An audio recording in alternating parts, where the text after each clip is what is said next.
a sister of one of the 4 University of Port Harcourt students brutally murdered last Friday in Umuokiri village, Aluu, Rivers State, has narrated how her younger brother and his friends were lynched.Miss Ibisobia Elkanah, elder sister of Tekena Friday Elkanah, revealed yesterday that policemen visited the scene where the students were burned to death after they were severely injured, and that one of the law enforcement agents told the perpetrators of the dastardly act to burn them alive. The murdered students, Chiadika Lordson, Ugonna Kelechi Obusor, Lloyd Toku, and Tekena Elkanah, all Part 2 students, were murdered in cold blood over alleged theft of a laptop computer and a BlackBerry phone.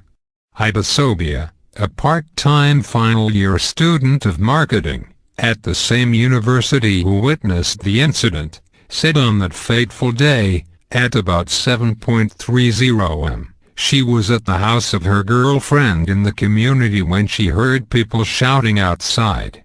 I dashed out and beckoned on my friend to come since she lived in the area.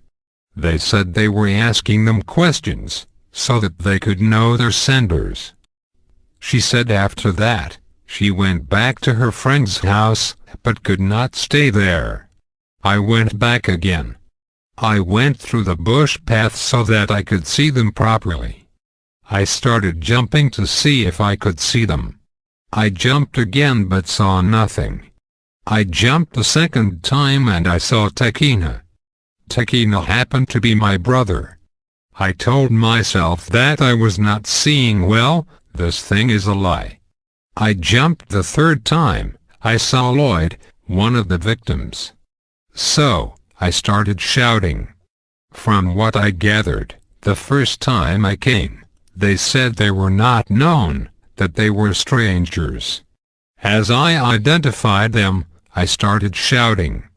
Ibisobia said she continued shouting that Tekena was her brother, saying that he came to her on Thursday in school and she gave him his school fees.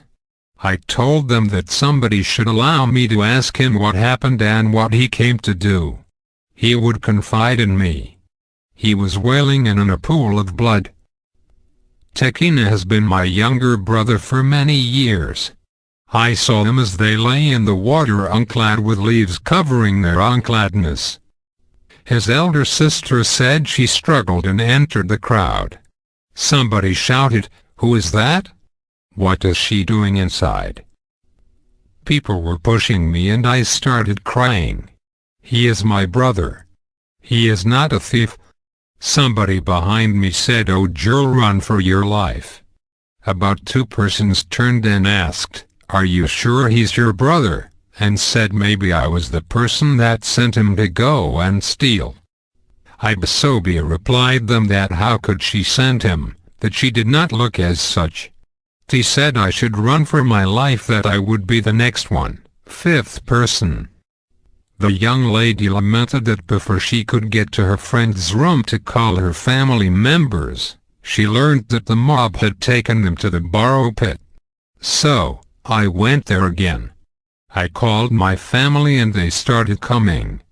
The police van came, went into the mob and they were talking to them, youths. The people kept quiet as police were making statements. I heard them laughing. You know, they were happy. They kept quiet again. Police talked and they laughed again.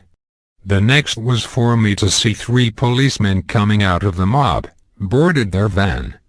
And, one of them said, "Burn them alive." I must confess, I was gripped with fear. I had the intention to talk to the man that said they should be burnt alive.